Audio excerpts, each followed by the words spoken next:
Friday and you're watching FreightWaves Now. I'm your host Anthony Smith, and coming up, Donny Gilbert's back with a broker update.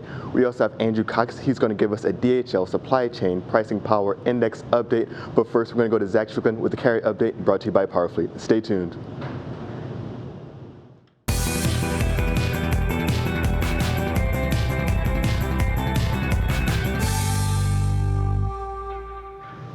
Hey everyone, and welcome to your Friday Carrier Update presented by PowerFleet. I'm Zach Strickland, and we have a lot to cover today and talk about. If you've been following FreightWaves, if you've been watching some of our other shows, you probably already know, that volumes right now are actually going through the roof. And this is again an interesting development. Here in the last couple of days, our outbound tender volume index has increased over 7%. Now again, this is above what we would expect in the seasonal realm. This is not necessarily your 3 to 4% that we saw last year, where it increased marginally for a little bit of time and then just kind of leveled out for the month of March.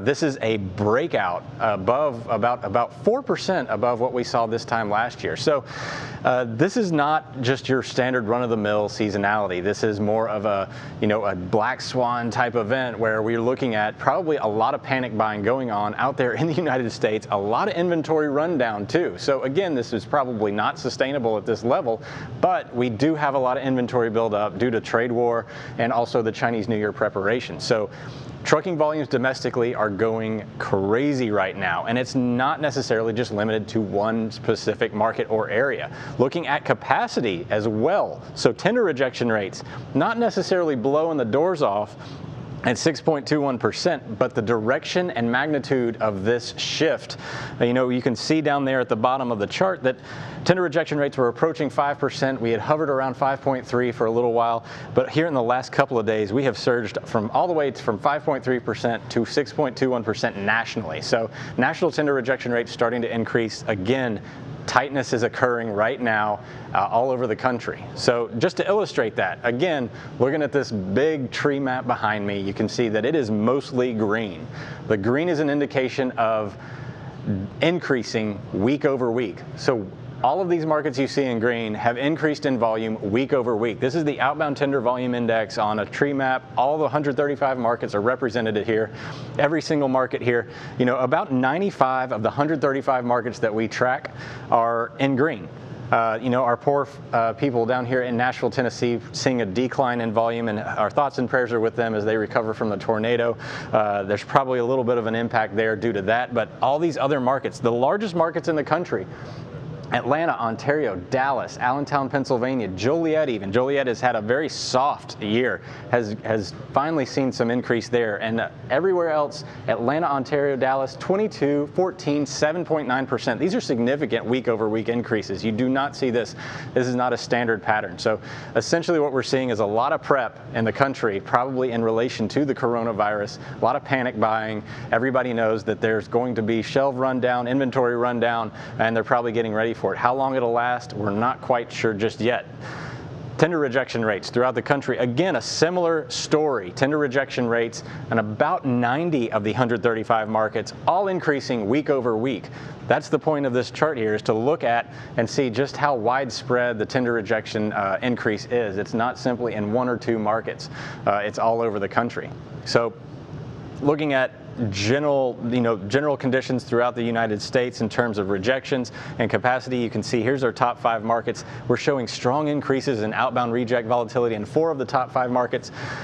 3 of the top 5 markets are seeing strong to moderate increases in volume. So volume volatility, these are statistical anomalies in general. So we really need to pay attention to what's going on in the rest of the country this week, and we will continue to monitor this moving forward as the coronavirus outbreak does seem to have a little bit more of an opposite effect of what we're anticipating so far in the United States. And that'll do it for today's Carrier Update. Have a great weekend.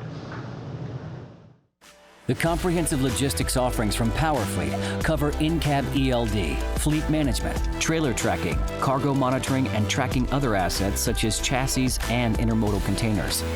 Power up your operations with PowerFleet.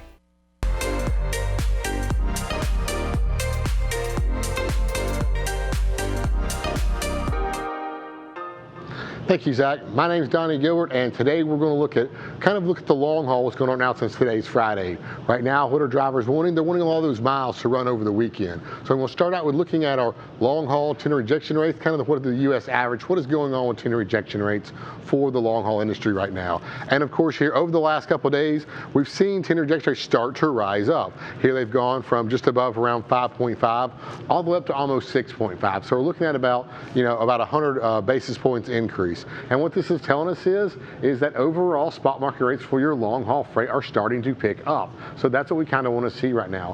What long haul load would have cost you last week, you're going to pay a little bit more for your carrier. So in turnaround, you need to try to start kind of upping your rate some to your shippers. Now, I want to look at long haul volumes right quick and look at it on a US map here. In the blue here, as the darker shades of blue, these are where your long haul loads are actually picking up at. So I want to point out here, you got LAX and Ontario here on the West Coast. You see darker shades of blue in Salt Lake City and Denver. You see Dallas here turning a darker shade of blue, along, of course, with Houston as well. Now, Memphis, Joliet, Atlanta, of course, those are larger markets. Those also have a lot of warehousing markets in which Zach was talking about, a little bit of the panic that's going on and the goods that are being bought right now. Well, these are a lot of your warehousing markets. So those markets might be heating up as well because they'll be shipping a lot of your loads across the country. Of course, we have Harrisburg, PA, a port market here in New Jersey. That one's starting to pick up here some. And of course, down here in Lakeland, Florida, you're seeing that market turn blue as well. Now, I want to jump in and kind of look at what's going on in the Laredo market. Laredo is a port market, also has a lot of warehousing as well, and of course a lot of your imports from Mexico cross over into Laredo. And here we see outbound long haul volumes. They're starting to pick up.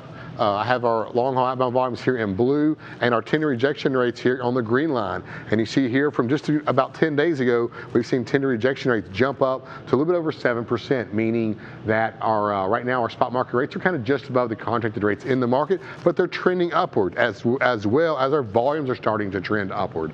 Now, a little bit different market. This is the Ontario market. Again, this here is a warehousing market. So we're seeing our outbound tender volumes for the long haul starting to pick up to 119 index points, but we've seen a large trend that's been going down right now for the long haul tender rejection rate. So here, the red line is our spot market rates that are going down, but here from the 4th to the 5th, again, you see it start to turn back up. So maybe we've hit rock bottom. This is a market that you need to keep an eye on and see if this trend continues. You're going to start seeing a lot of loads start moving out of these markets because, again, Ontario is a large warehousing market. And if this trend continues through next week, we're liable to see long haul outbound rates from Southern California start to pick up. Appreciate you tuning in today, and everybody have a great weekend. Voices from every corner of the supply chain concerning all modes of transportation. From the world's largest logistics podcast network, this is what the freight tech revolution sounds like. Freightcast presented by FreightWaves. Subscribe now wherever you get your podcasts.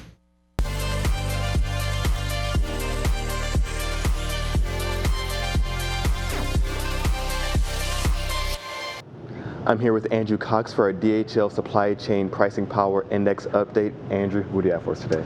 Tony, so the carriers gained a little bit of power, I'd say a little bit of marginal power, 5 points up this week away from the shippers.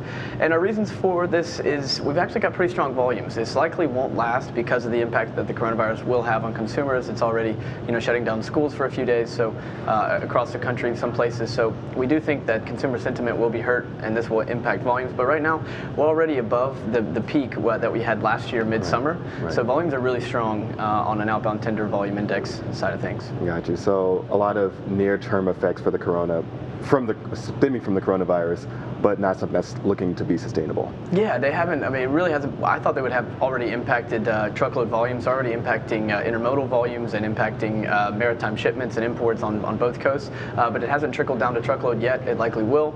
But as Zach was talking about, there was a widespread capacity tightening all over in many markets across the country, and we see this in our outbound tender rejection index. This is just the national. We've popped up above 6, which we haven't been all year, right. And this is above the 2019 average. So we've seen a pretty strong momentum going up on capacity tightening in many markets across the country. But again, the impact of the coronavirus, we don't know how much it's going to last. We don't know if it will take capacity off the market or what the impact will be. Gotcha. And what do you have for us on some new data?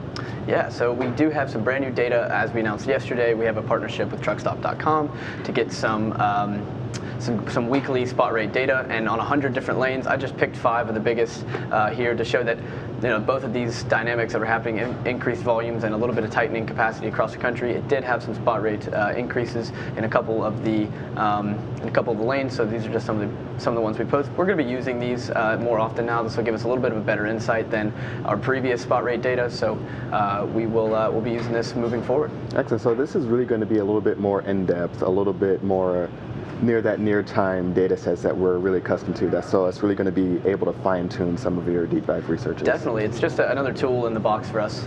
It's good stuff.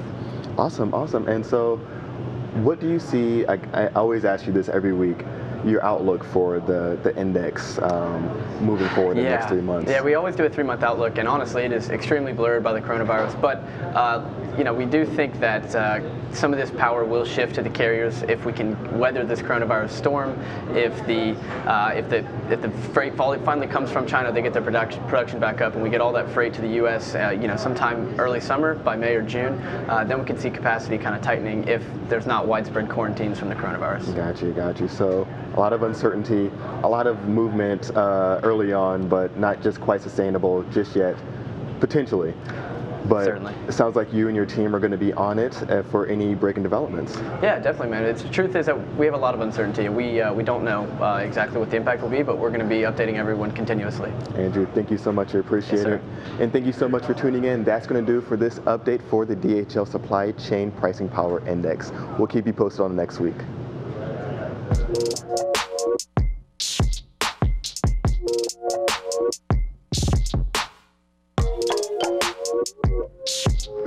That's going to do for this Friday edition of FreightWaves Now. The content does not stop here. We're always streaming around the clock, so check us out on all your favorite streaming platforms, including Apple TV. Also, if you want some more deeper insights from Andrew and his amazing team on the data side, check out the Passport program, where you get access to all of our deep dive reports and access to all of our industry-wide events, like the upcoming FreightWaves Live Atlanta in May. Thank you so much for tuning in, and we'll see you on the next episode.